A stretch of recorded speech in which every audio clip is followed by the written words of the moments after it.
Þess virði að lifa því. Þetta náttúrulega sem að öll okkar hugsa á hverju morgni þegar við vöknum. En það sem vill svo til að hinga til lands komin sendinefnd frá Yale háskóla í Bandaríkjunum sem ætlar að kenna okkur það eða ætlar að fjalla það með ráðstefnu hvernig við getum lifa lífi sem þess virði að lifa því. Ólafur Páll Jónsson, prófessor í heimspeki við menntavísindasvið. Þú ert svona, hvað ertu, rótari á þessari ráðstefnu? Já, við getum sagt ég sé svona samblanda rótar og nefnda á þessari, þetta svona vinnustofa sem að þessi hópur frá Yale með hérna þú verður hér á menntavísindasviði í lok vikunar og þetta sem sagt þessi vinnustofa upphafa eða fyrsta skrefið í alþjóðlegu verkefni sem Yale að hrinda úr vör, eða íta úr vör og með fólk sem sagt það kemur þá fólk frá bara hvaðan af aður heiminu til þess að taka þátt í þessari vinnustofu og yfirskriftin sem sagt life worth living eða bara líf sem þess virði að lifa því En hvað þetta? Þetta gæti verið auglýsing frá markþjálfa, þetta gæti verið auglýsing frá sértrúarsöfni. Já, það einmitt það auðvitað engin skortur á svörum við því hvers konar lífi við ættum að lifa. Það fólk hér út allar jarðir sem tilbúið að segja okkur það og tala ekki selja okkur svarið við spurningunni. En nálgunin þarna eiginlega, hún talsvert önnur. Þarna áherslan í rauninni meira á spurninguna heldur en svörin. Og markmið að svona hjálpa okkur að pæla í þessari spurningu hvers konar líf raunverulega þess virði að lifa því. Hvað það sem gefur lífinu gildi? Hvernig lítur farsælt líf út? Það segðu mér. Og kannski bara aðeins svona bakja þess. Hvaðan það kemur? Já, þetta kemur þetta þannig að það hérna við Yale háskóla eitthvað sem heitir Center for Faith and Culture og það eru nokkrir kennarar sem ákveða að bjóða upp á námskeið fyrir sína nemendur, þetta eru þá fyrir grunnnemendur í háskóla þar sem að það verður bara pælt í þessum hlutum. Þau munu lesa alls konar texta ólíkum trúarbrögðum, ólíkum heimspekihefðum hvað svona sem gefur lífinu gildi og ræða þetta og þau vissum svo sem ekkert út í hvað þau voru að fara og voru alls ekkert vissum að nemendur í háskóla hefðu endilega áhuga á þessu enda nemendur komin í háskóla og kannski að hugsa hvað þau ætla nú að gera eftir háskólanámi, hvað vinnu þau fá hvernig þau geta umbreytt námunu í peninga ekki talað þetta en nám sé gjarnan þessi svona markaðshyggju orðræði kringum háskólana. Námi fjárfestingu örugglega það verið sagt. Ja, örugglega. Og þetta þessi nálgun passar ekkert endilega alveg inn í það það ekki þau lofuð ekki að þú fengir einhverja færni sem þú getur svo notað á vinnumarkað umbreytt í laun. En allavega þau bjóðu upp á þetta námskeið, nálgunin svona, við ætlum að bara lesa ólíka texta, við ætlum að ræða þetta, við ætlum að bara pæla í þessu og sjá. Og þetta verður vinsælt og fyrst náttúrulega þarna innan Center for Faith and Culture, En síðan bara breyðist þetta út og verður bara vinsælasta námskeið í Yale háskóla. Og nú svo komið að það eru fleiri háskóla. Slær út MBA-námið. Já, bara, og það er fólk úr öllum greinum við Yale háskóla sem að taka þetta námskeið.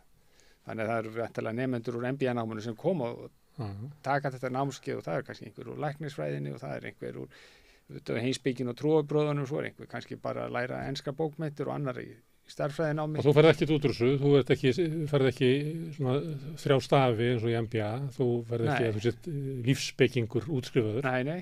Þú ferð ekkert nema að bara hjálpa þér í svona persónulegu leitinni að tilgangi í lífinu. En það kemur í ljós að það er bara gríðarlega eftirspurn eftir þessu hjá nemendum sjálfum.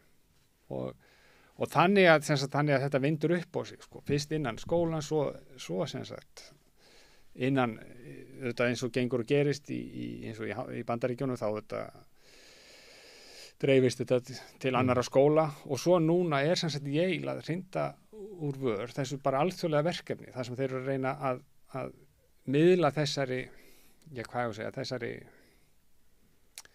þessari nálgun, þessari hugsun, þessari þeirri hugmynd að það sé góð, það sé gagnlegt, það sé mikilvægt að spyrja þessar spurningar og gefa háskólanemendum tækifæri til að spyrja hennar og virkilega svona gefa sér tíma í að pæla í henni. Og það að þetta sé vinsælt og breiðist út bendi til þess að fólk sé að leita að einhverju. Fljótubræði getur maður ímynda sér að þarna væri verið að svona adressa eins og sagt einhverja svona hólu í menningun okkar. Hólu sem við erum með hér sem að samfélagið uppfyllir ekki með einhverjum hætti. Já, ég held að það sé kannski rétt, en sko þetta kannski spurning sem að ef við heyrum hana, hvað gefur lífinu gildi? Jú, við höfum oft heyrt þessa spurningu.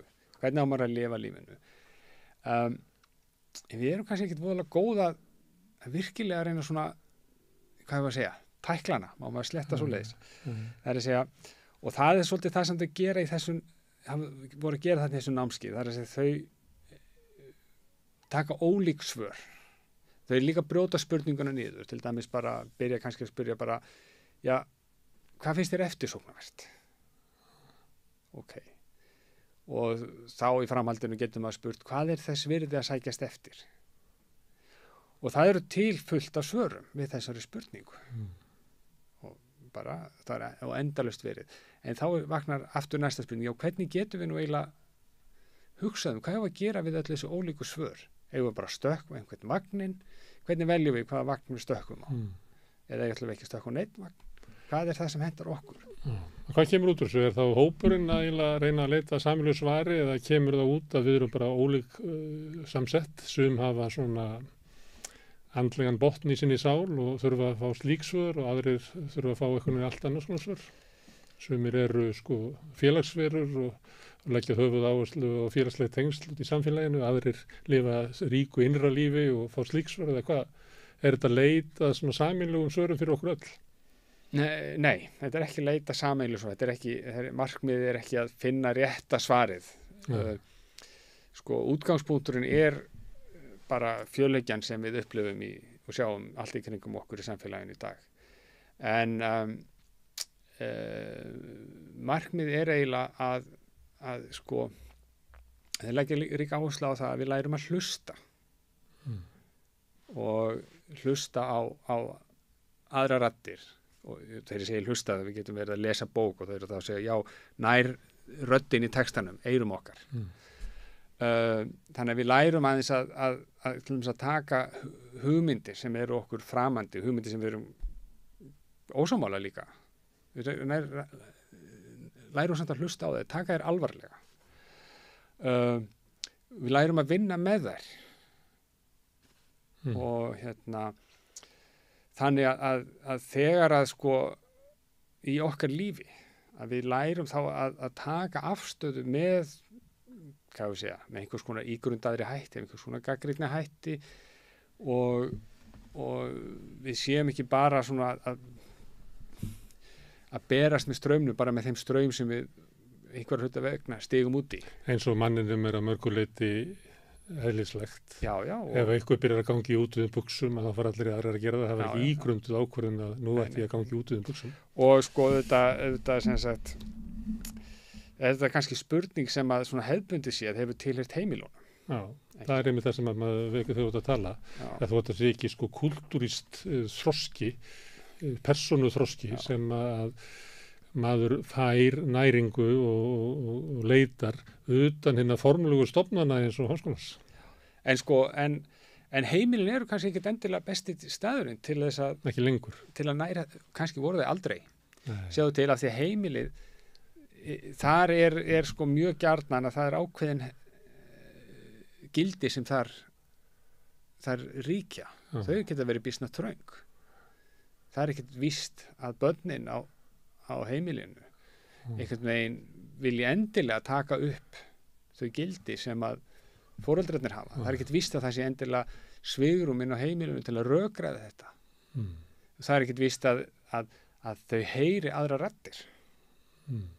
og Þegar ég var að tala um að hörna, þá var ég að tala um að að fjölskyldan minnkar, kjarnafjölskylda, þá er vísa til þess að einu sinni þá ólst fólk upp í stærri fjölskyldu, fleiri kynslóðir, fleiri sjónarmið jafnvel, alið upp að heilu þorpi eins og fólk þekkir sem ólst upp kannski á Sótaverði, þá er þetta alið upp að heilu þorpi. Jú, þetta er sagt að það þurfi þorp til alveg, en á móti líka. Það var alltaf erfiðar í nútímanum, því að við erum fjölskyldunar er eiginlega einangraðri. Jú, sumpartir fjölskyldunar einangraðri, en auðvitað líka eru þetta til sögur af fólki sem ólst upp í þorpinu, en sem bara fannst sig alls ekki þar. Billy Elliot sem að brjóst út úr þorpinu. Já, hann þurfti að brjótast út úr þorpinu. Það var ekki rými fyrir hann, ef svo má segja, í þorpinu. Og það eru þetta oft, og þess vegna kannski eru skólarnir sem að gjarnan hafa vikið sér undan þessari spurningu, þeir eru kannski besti staðir því þar koma saman ólík sjónarhorn, og þar ættum við sem kennarar að vera sem sagt vel undir það búin að láta þessi ólíku sjónarhorn, þessi ólíku gildi einhvern veginn mætast í einhvers konar uppbyggilegri samræðu. Má ég spyrja þá einu, voru skólarnir þá kannski ekki svona frekar þannig, manni finnst svona miðja síðustu öld að þá hafi staðið að fara í háskóla verið svona svolítið að þú verið að leita sjálfur. Þetta voru margir sem voru bara í embættismannaskóla, verið læknar, lögfræðingar, eitthvað slíkt, en að sumuleyti var háskóli svona degla þar sem að fólk kom inn og efaðist samfélagið og sjálfan sig og svo fyrst manni stundum svona, já, það var ykkur fatta það að þetta gengi ekki lengur, þannig að nú eru háskólinn þannig að það er svo mikið álag í vinnunni að það er engin tíma til þess að það er ekki stúdentapólitík, það er engin degla leikurinn í háskólanum, þetta er bara vinna. Já, þetta er kannski góð punktur. Hann skrifaði heilmikið þetta Páll Skúlason heitinn, heimspekingur og fyrir rektor Háskóla Íslands. Þetta var á svona seinustu árum sínum, þá var þetta eitt af hans svona stóru viðfangsefnum, það var þessi hugmyndin háskólann. Og hann, og eins og fleiri, hann rekur það eru kannski tókast svolítið á svona tvenns konar hugmyndafræði. Önnur hugmyndafræði sem hefur gjarnan verið kennd við Humboldt, þýska stórkanónina. Kanónin, hann var náttúrulega rektor, hann var hugvísindamaður og hann sér fyrir sér að háskólinn sé staður þar sem að við, komum saman og ræktum svolítið mennskuna í gegnum það að stunda fræðin. Þannig að fræðin hafi svolítið svona gildi, hvað ég segi, sjálfu sér, eða með stundi svona fræðana vegna og hann, háskólinu þetta, hann er að þjóna samfélaginu, en hann er að þjóna því með því að vera þessi svona vermireitur mennskunar og fræðana. Það er svona meðal annars að við því prófessorar gott starfsöryggi, nægan tíma til þess að vera í friði, eigið ekkert að tjáð ykkur á þess að vera hætt að missa vinnuna, þannig þetta er svona vín í algjörlega, en vel að merkja þetta er Humboldt á þeim tíma þegar að háskólanám er ekki það fer ekki allur almenningur í háskóla, en samt þessi hefð hefur samt alveg svona, hún er alveg ennþá sýnileg líka í háskólunum, en svo er önnur hefð sem að hefur gjarnan verið kennd við Napóleon og Napóleon var náttúrulega, hann var að byggja upp ríki, það þurfti menntað fólk til þess að þjóna ríkinu og sinna þeim störfum sem að ríkis þarf á að halda. Það var svipa afstöðu og samtök atvinnulífsins til menntunar. Já, kannski nær því, þannig að þá sér hann og auðvitað horfið fram á það til þess að þessi hægt að reka nútíma ríki, þá þurfum við fólk sem kann til verka og svona, og svo höfum við háskóla í dag bara eins og Háskóla Íslands segjum, og hann er auðvitað hann er einhvers konar blanda af þessu tvennu og þetta tvennt svolítið togast á í lífi háskólakennara, í lífi háskólastúdenta og bara í lífi háskólans sem heild, og kannski er það bara hollt að þetta, við getum ekkert bara dottið í annað farið, og það er kannski margt sem togar okkur inn í svona þennan napóleonska háskóla í dag, þar sem að við eigum að vera bara að hámorka færni okkar og undirbúa okkur fyrir að verða starfsmenn í hagkerfinu, og þá kannski hallar svolítið á svona þessa hlið sem hefur svona kannski einkennt hugvísindin mest en Humboldt myndi segja, þú veist, þetta á við allar greinar, sko. En kannski, já, þurfum við að finna eitthvað svona, þú veist, þurfum við bara að lifa í þessari togstreitu. Og það má segja að þetta, verkefni hjá Yale háskóla kemur auðvitað inn í þessa togstreitu, kemur alveg svona, ef svo maður segja, Humboldts megin. Líklega vegna þess að Napóleon hefur of mikið lítök. Þetta er líklega ansvar við því. Þetta er svolítið ansvar við því, sko, og þá auðvitað það sem þetta finna er að háskólanum kannski bara hafi vanrækt svolítið þessa hlið námsins. Og ég held að þetta sé bara góð tækifæri, sko, fyrir okkur núna hér, nú erum við hér bara í Íslandi, við erum að fara inn í sumarfrí, vonandi kemur sumarið einhvern tímann, hérna á Suðvesturhorninu. Sumardagarnir 3. Sumardagarnir 3, en þetta er svona bara góð áminning, held ég, til okkar að við þurfum að taka þetta alvarlega inn í okkar námi, og þetta ekki bara í háskólanámi heldur, þarf þetta að vera, ég held, sko, rauður þráður í gegnum allt nám. Og bara spurningin, sko, hvers vegna erum við að þessu. Það þetta rísu upp, ef ég fæ halda að tala áfram, reyna að skilja það, af hverju þetta rísu upp. Eitt væri, eins og þú er búin að vera að lýsa núna, að háskólinn hafi svona driftað frá þessu, látið undan svona kröfum að vera að skaffa starfsfólk út í atvinnulífið og það allt saman, og nemendurnir að koma inn og fjárfesta í menntun vegna þess að byggja upp efnahagslega stöðu sína, en menn ekki þarna að leita sjálfum sér og svona sem að kannski einhverju leyti var áður hluti af náminu eða meira í ríkara mæli. En svo var það annað sem ég var að reyna að koma áðan, að getur þetta líka verið svona ansvar við tímanum sem við lifum, sem að gætur sagt að einkennist af svona yfirdrifinni einstaklingshyggju, og það eru margir sem að upplifa, sko, að það sé svona, við lifum svona frekar sálarlausa tíma. Ég get eiginlega bara labba með bæinn og benda á, sko, litina sem eru valdar á byggingu eða á föt fólks, nú er grári peysu, allt er svona koksgrátt.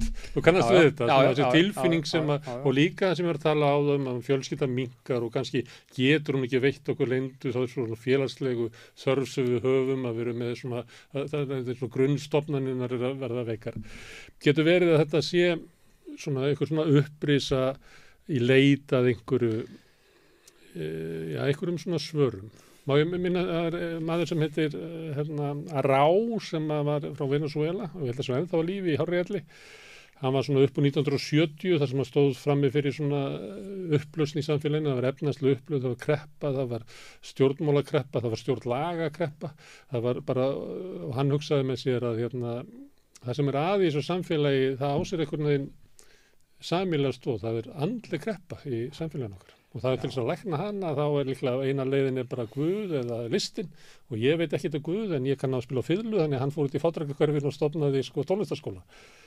Það sem ég er að segja, þessi svona eitthvað svona hugmynd að það sem er að í samfélaginu okkur, að kannski á bak við allan en að vanda sé einhvern veginn eins og að við séum að, sko, að týna mennskun okkar. Já. Þetta er nú ágætt spurning fyrir heimspeking. Já, sko, kjarnin í svona rauði þráðurinn í þessu verkefni hjá Yale er akkurat spurningin mennskuna, hvers konar líf er sambóðið því að við séum manneskjur, hvers konar líf er sambóðið mennsku okkar. Sko, já, ég held að sé alveg hárrétt hjá þér að það er margt í samtímanu sem kallar á þessi viðbrögð sem skýrir hvers vegna þetta verður svona vinsælt. Það er auðvitað meiri einstaklingshyggja, það er mér dettur í hug, þú veist, það sem fólk hefur talað að þessa leysingu í samfélaginu, Bauman hefur gert það og fleiri, sko, félagsfræðingar, Gittens talar einstaklingsvæðinguna, þar sem að við stöndum svolítið frammi fyrir því að við þurfum að velja meira hver við erum, hver við viljum vera. Það er ekki lengur þannig að maður svona bara gangi inn í einhverja hefð sem að bara leggja manni til svörin við því hver maður vil vera. Og þannig að fólk stendur frammi fyrir einhvers konar vali. fyrir einhvers konar, já. Sem kannski óljós hvort að maðurinn standi undir. það er ekki víst að maðurinn geti svarað þessu, sko. Nei, og þarna það sem þau er að vinna með er að segja, sko, jú, það er einhvers konar val hérna sem við stöndum frammi fyrir. Við höfum, það er spurt hvernig lífi viltu lifa og það eru alls konar valkostir í gangi, sem í boði, svo maður segja. Og það er verið að ýta að okkur fullt af valkostum og það vantar ekki. En hvernig eigum við svona sem manneskjur að taka afstöðu til þessara hluta, til þessara valkosta og eitt af því sem þeir leggja náttúrulega rík áherslu á þarna er að við gerum þetta helst ekki sem einstaklingar. Við gerum þetta í einhvers konar samfélagi. Við gerum þetta í einhvers konar samræðu samfélagi. Með einhverju félagslegum galdri eins og kollegiðin orðaði svo fallega einhvern tímann í umræðinu daginn, Viðar Halldórsson, talaði að skorti félagslegan galdur í samfélagið, sem væri það sem við finnum einhverja lausnir í félagi sem væri þá á móti einstaklingshyggju og trúnni á tæknilega lausnir. Já, ég getur kallað þetta galdur, sko, en ég held að þetta sé mjög hversdagslegt, sko, þetta er samræðan. Já. Og við finnum þetta alltaf þegar við eigum í samræðu við vini okkar. Ef við náum einhvers konar vinat, og þetta er eitt af hugtöknum sem þeir reynda að nota, sko, það er hugtækið vináttu sem að segja svona líkil hugtæk, það er að segja að þegar við lesum þessa ólíku texta sem þeir eru að vinna með, að við lesum þá svona eins og vinir sé að tala, þannig að við hlustum á það, við tökum alvarlega, ekki endilega til að verða sammálaði, en það er þannig sem við hlustum á vini okkar, ekki satt, ekki eins og þegar að fólk mæti, sko, fyrirframbúð ákveða ætla nú eiga síðasta orðið. Eins og algengast er í opinberri umræðu að sem viti. Já. Þó að fólk séu reyndar núna orðið mjög tregt til þess að mæta í debatt. Já, en sko þetta er ekki debatt einmitt. Nei, alls ekki. Þannig að við erum að eigum hindi samræðu, við erum kannski ósammála, en við erum að reyna við erum samt í samvinnu í þessari samræðu. Þetta er ekki keppni. Þetta er samvinnuverkefni og samvinnan er einhvern veginn að reyna að sjá kjarnan eða sannleikan í hlutunum og ná að spegla sig í samtali við annað fólk, upplifa hvernig það glímir við spurningarnar. Já. Við getum left að því. Og slökk á símanum, það er ekki eitt kúrs þarna sem er kennt að slökk á símanum. Já, það er kúrsin sem tekur aftur og fellur alltaf á. Tölva mín pífti og símið þinn og svona er þetta svolítið. En sjáum til þetta með samræðuna. Þetta gamla form, sko, þetta er það sem að Sókrates stundaði. Eða rökræðuna, eins og við heimspekingjarnir viljum gjarnan tala sko, það er að segja rökræðin sem er svona eitt svona form samræðu að það sem að sko á grískunni tala menn dialóg og það er orðið sem að enskumælandi hafa tekið upp og fleiri þjóðir og þetta er svolítið skemmtilegt orð, það er að segja logos getur þýtt skynsemi og dia er eitthvað sem er svona á milli og það sem gerist í dialógnum, í rökræðinni eða í samræðinni er að það verður til einhver skynsemi sko á milli okkar. Það er ekki það að... Þú vilt að við ræktu það meira, vitið á milli okkar. Vitið sem verður til á milli okkar þegar við tölum saman af innlægni, með svona vinarþeli eða vinarhug. Ekki af því við séum sammála eða ekki af því að við séum ósammála, ekki vegna þess að við erum með einhverja hagsmuni sem við þurfum að verja, heldur einfallega vegna þess að við mætumst sem manneskjur og við reynum aðeins að hjálpa stað við að finna út úr því hvað það þýði eiginlega að vera manneskja í samfélaginu. Og það er líklega að rækta þetta sem er á millum okkar því að stór hluti af okkur er ekki inn í okkur heldur það sem er á milli okkar og annars fólks. Já, þar ræktu við mennskuna sko. Og við meina gegnum tungumálið og við erum náttúrulega sem einstaklingar erum við þetta hrikalega takmörkuð. Við erum með eitt sjónarhorn á lífið og spurningi hvernig getum við útvíkka þetta eina sjónarhort, hvernig getum við komist frá því að verða bara þröngsýn og þetta er bara það sem stendur í Hávamálum sko, lítill að sanda, lítill að sæfa, lítill eru geð gumma. Hvernig getum við einhvern veginn komist út úr okkur sem þröngum einstaklingum, og það er með því að hlusta af einlægni á önnur sjónarhorn.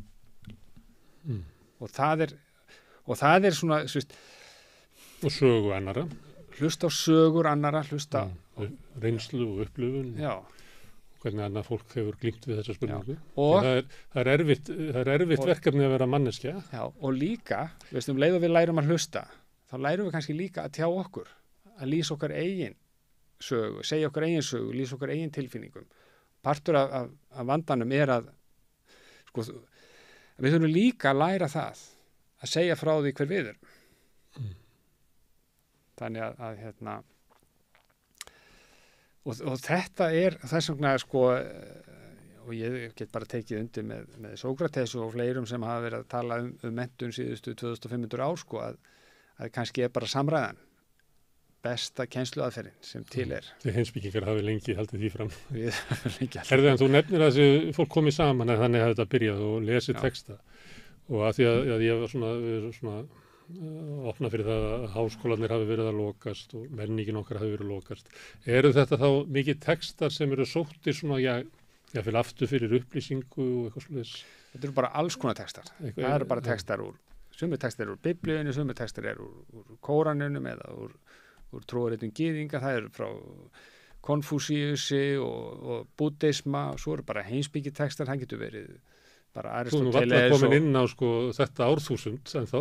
Nei, svo getur verið bara... Þetta eru fornir textar? Og svo getur verið nýja textar, bara samtíma textar þess vegna, sko, þetta er samtíma heimspekingar, þannig að sko, en textarnir eru út af fyrir sig ekki markmiðið. Nei. Það sem ég var að velta verið með hvort þetta væri svona hugmyndum að við værum að reyna að ná í eitthvað þráð sem að er kannski við hefðum mist eitthvað neginn á leiðinni.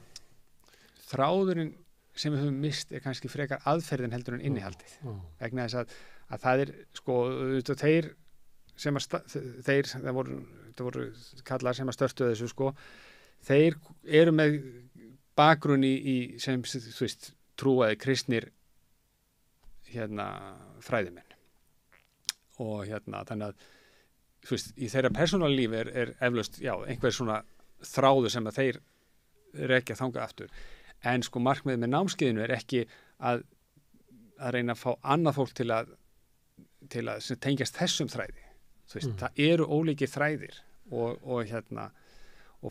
ólíkt fólk verður að taka afstöðu sjálft til þess hvað er þeirra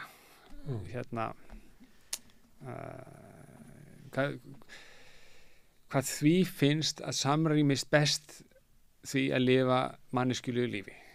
Það sem að guðfræðingarnir í Yale hafa umfram kannski flesta aðra er að þeir hafa náttúrulega svona aðgengi að textum og hugsunum langt aftur sem einmitt fjallu þetta, sem að vill svo til að eru hluti af sko guðfræðinni, en var náttúrulega kannski á stóru hluta tímabilsins eiginlega öll hugsun mannsins það hvernig get ég lifað sómasamlegu lífi. Já, og þetta sko, þetta er stóra viðfangsefni trúarbragðanna, óneitanlega, og þess vegna þetta líka sko, þetta sækir fólk, sækja margir í trúarbragðin, en andspænis, þú veist, þegar fólk upplifi krísur og upplifi tilgangsleysi, og þá margir sem sækja í trúarbragðin, en það eru líka aðra leiðir til þess, það eru aðrar uppsprettur. Eins og ég var að vera benda á, svo vilst bara svo til að stóru hluta tímabilsins var þessi hugsun inn í guðfræðinni sko. Já, allavega á Vesturlöndum. Og ég held að fólk þurfi ekki óttast að kíkja hvað var fólk á 12. öld að hugsa. Nei. En þú finnur það ekkert nema helst inn í guðfræðinni sko. Nei, hvernig maður ætti að lifa. Og við höfum náttúrulega stórkostlega heimspekinga eins og Thomas Aquino sem var sko, hann var ekki bara trúmaður, hann var náttúrulega frábær heimspekingur og hann var kannski besti túlkandi Aristótelesar, og Aristóteles var ekki kristinn, hann var náttúrulega uppi löngu fyrir Krist. Þannig og þetta þessar og ég held að sko spurningin trú eða ekki trú er svolítið svona hún er kannski aukaatriði, það sem að skipti máli er að reyna einhvern veginn að ná þessum ólíku sjónarhornum og finna einhverja leið til þess að takast á við þau. En má ég aðeins vera inn í guðfræðinni núna? Já. Þar eru til svona hugmyndur það að þessi leit af því að verða að lifa góðu lífi. Já. Að hún geti enda í svona ákveðni blindgötu því að þú getur rækta með þér upp það sem að Martin Luther kallaði hinn reiða guð. Því að við erum þannig byggð manneskjan að við getum alltaf séð fyrir okkur hvernig við getum verið betri. Já. En við erum briskar verur líka og þess vegna getum við aldrei staðið undir því. Þannig að með þessari hugmyndum það að ætla að lifa últra góðu lífi að þá getur þú sleppt inn í þér hrikalegum harðstjóra sem að lemur þið niður og endanum lemur niður mennskuna þína. Og það var það sem að Martin Luther, hann var það dufti að labbaði yfir okkur heiði þar sem var með hennar reiða guð sem alltaf var að segja við Luther að hann gæti nú verið betri maður. Hann ætti ekki að vera að hugsa þetta. Það er ekki hægt á þessu að maður fyrir að leita að því hvernig maður að lifa hennu góða lífi að það verði að svipi í höndunum á manni. Stundu finnst manni það að þú veist að það er fólk sem er að selja lausnir og svona. Það er oft svona lausnir sem að fólk er verið að selja manni. Jú. Meina, þetta er stór hættulega leit. Þú ætti ekki að pissa baku hurð. Sko, þetta er hættulega leit og í þeim skilningi að sko við vitum ekki hvað við finnum og það sem við finnum það gæti kollvarpa líf okkar. Þetta sagt þú verðum einhvern veginn algjörlega að snúa við blaðinu.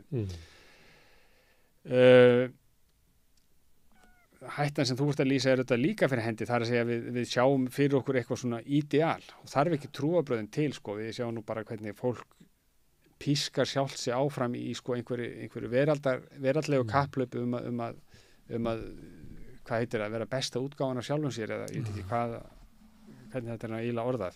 Akkurat þannig. Og og þannig að maður er aldrei búin að standa sig nógu vel. Sko, en þá spyr ég kannski, já, sko þessi hætta er þarna. Við erum ófullkomna verur, við erum breyskar. En hvernig eigum við þá að læra að takast á við þetta og fyrsta skrefið er kannski bara að tala um þetta.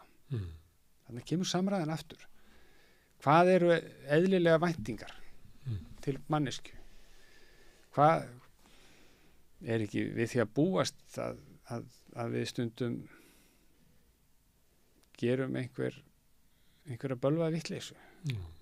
Að við gerum jafnvel eitthvað sem er slæmt? Er það þá, erum við þá bara glötuð eilífið eða er hægt að lifa áfram sem manneskja? Þá er ofta gott að gera það líka í félagi, en þú ætti að tala um það. Já. Að stundum hefur við erfiðleikum með að fyrirgefa sjálfum okkur. Kannski sambærilega hluti og mjög auðvelt með að fyrirgefa öðrum. Kannski. Þannig ef þú segir mér syndir þínar, að þá á ég mjög auðvelt með að fyrirgefa þér og finnast það vera að þú eigi bara að halda áfram þínu lífi. Eða með að maður gengur með sko dómaran inn í sjálfum sér og refsa sér linnulaust fyrir að hafa brugðist. Algjörlega. Og en þarna auðvitað, og akkurat til dæmis, við þurfum að kannski að læra að takast á við þessa hliðina á einhvers konar fullkomlunar hugmynd manneskjuna og við getum alveg spurt okkur, já, hvar var þetta viðfangsefni? Hvenær í okkar námi, klárar maður 10 ári í grunnskóla, var það einhvers það verið að fjalla þetta? Fór maður í menntaskóla kannski, eða framhaldsskóla, var einhvers það verið að fjalla þetta? Það kláraði kannski háskólaprófið, var einhvers það verið að fjalla þetta? Nei, kannski ekki. Kannski voru okkur bara hent út í samfélagið sem gerir akkurat mjög miklar fullkomnunar kröfur á einstaklingana og býður einstaklingum að gera þessar kröfur á sjálfa sig. Tala ekki með þessum samfélagsmiðlum þar sem allt er verið að bera eða leggja fyrir mann einhverja svona fullkomnunar myndir af lífi fólks. Hvar lærum við að takast á þetta? Er þetta eitt af þessu sem að menntakerfið hefur kannski vanrækt? Heldur það að menntakerfið hafi ekki átt að segja á því hver það er sem að mætir í tíman? Það sé manneskja sem að mætir hana? Ég held það sé bara mjög oft. Já. Ég meina, sko, það er náttúrulega fullt af frábærum kennurum inn í þessu kerfi sem að vinna stórkostlega með svona hluti, sko. En ef við spyrjum kerfið í heild, sko, eða er það að styðja það kennara í að vinna svona, eða er það frekar að gera þeim erfitt fyrir? Sko, við frá 99 höfum við átt námsgrein sem heitir lífsleikni og ef við lesum aðalnámskrána, hvernig við lýst þar, þá er þetta bara frábær grein sem fjallar einmitt þetta meðal annars. En þetta grein sem var alltaf, eða lengi allavega, mjög utanveltu í skólunum. Fyrsta sem er skorið niður á samt listgreinunum. Já, og fekk svona einhverja 2 tíma á föstudögum og svo voru kannski helmingurinn á tíman og notaður fyrir einhverja sem voru að koma með einhverja svona fræðslu inn í skólan. Svona að kenna krökkunum umferðarreglurnar og segja þeim að drekka ekki áfengi og fara varlega í kynlífinu og eitthvað svona. Svo sem bara gott að blessað en allavega sko það að vinna einhvern veginn á kerfisbundin hátt og taka þessar spurningar alvarlega, það var kannski ekki búið til rými fyrir það, jafnvel inn í fagi sem að var beinlinis ætlað til þess. Það er eins og þetta byrjum vanti svona ég veit ekki hvað að kalla það, svona einhverja rekt, andlega rekt við hliðin á líkamsræktinni. Algjörlega. Svo fólk hafi steinhissa tilgangsræktina. Maður getur komið og... Já, sko, að rækta mennskuna. Það er bara... Mannrækt, ekki bara líkamsrækt. Partur af því að rækta mennskuna er að rækta líkamann. En partur af því að rækta mennskuna er að rækta sjálfið og rækta tengslin. Þannig að við erum líkamann, en við erum líka félagsverur. Við erum líka með sjálf sem að við þurfum einhvern veginn að rækta og móta. Þannig að þessi heildaræktun, hún þarf að eiga sér stað og Humboldt trúði því að með því að vinna í gegnum fræðin, sko, þá gætu við gert þetta. Og kannski var rétt hjá honum, kannski. En ég held að sko hvernig sem við förum að, og það er ekki einhver ein leið sem er endilega best, sko, og fólki í Yale er búið að þróa þarna ákveðna aðferð eða svona ákveðna nálgun hugmyndafræði, sko, til þess að vinna með þessar stóru spurningar, sko. Það er hægt að gera það á annan hátt líka. Og þau vilja rúlla þessu núna út allan heim? Já. Aðrir háskólar takja þetta upp. Þið líst vel á þetta? Þið finnst þetta að vera svona með því ákvæða sem er að gerast? Mér finnst þetta bara frábært, sko, og mér finnst líka frábært að sko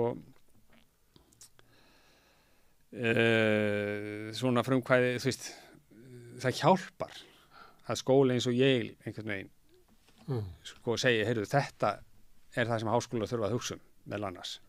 Þetta er eitt af því sem háskólar þurfa að taka alvarlega. Heldur að Háskóli Íslands takið alvarlega? Sko, ég vona það og Já, það er náttúrulega ýmislegt, sko, í Háskóla Íslands, það er ýmisir sem er að vinna kannski, sko, svona þó að háskólinn í heild hafi ekki kannski þessa svona nálgun eða bjóði ekki upp á svona námskeið sem að einhvern veginn sé opið fyrir alla þvert á skólan. Og ég bara vona þetta er svona kannski aðeins íti við okkur að sem sagt að þegar að við þurfum stundum einhvern utanakomandi til að segja okkur hvað við þurfum að gera eða hvað er þess virði. Segja okkur það sem við vissum fyrir. Segja okkur það sem við vissum fyrir, jafnvel til að segja okkur að það sem við séum að gera sé verðugt. Sko. Það er hluti af þessu samtali, svo að segja. Já. Og en ég er líka bara spenntur að fá að hitta þetta fólk og fá að læra að því og fá að hlusta á þeirra reynslu og þarna núna, þú veist, það er að koma saman ekki bara þessir einstaklingar frá Yale, það er að koma saman fólk, svona 50 manns hvaðan af aður heiminu til þess að taka þátt í þessari vinnustofu og það verður bara frábært að fá að hlusta á þessi ólíku sjónarhorn og þessa ólíku reynslu og Þetta eru vinnustofu sem eru fyrir menn eins og þig, prófessor í háskólum, þetta er ekki opið fyrir almenning. Þetta er ekki opið fyrir almenning, en kannski ef að mér og okkur hinnum á vinnustofunum tekst nú að hérna ef við lærum nú eitthvað á þessu og hérna, þá kannski verður þetta hvatning fyrir okkur til þess að halda svona vinnustofur opnar fyrir almenning til að bjóða okkar nemendum upp á. Þannig að gera þessar spurningar svona, hvað ég segi, bara meira lifandi í samfélaginu. Já, þetta eru mikilvægastur spurningarnar. Þetta eru mikilvægastur spurningarnar. Og líka gagnvart samfélaginu. Algjörlega. Þannig kannski svona þegar vinnustofunar er búnar þá kannski fæ ég þig og einhverja fleiri sem tóku þátt í þetta til að koma hingað og halda áfram þessu samtali. Já, endilega. Kæra þakkir, Ólafur Páll. Já, takk fyrir, sömuleiðis. Og við snúum okkur að næsta máli eftir augnablik.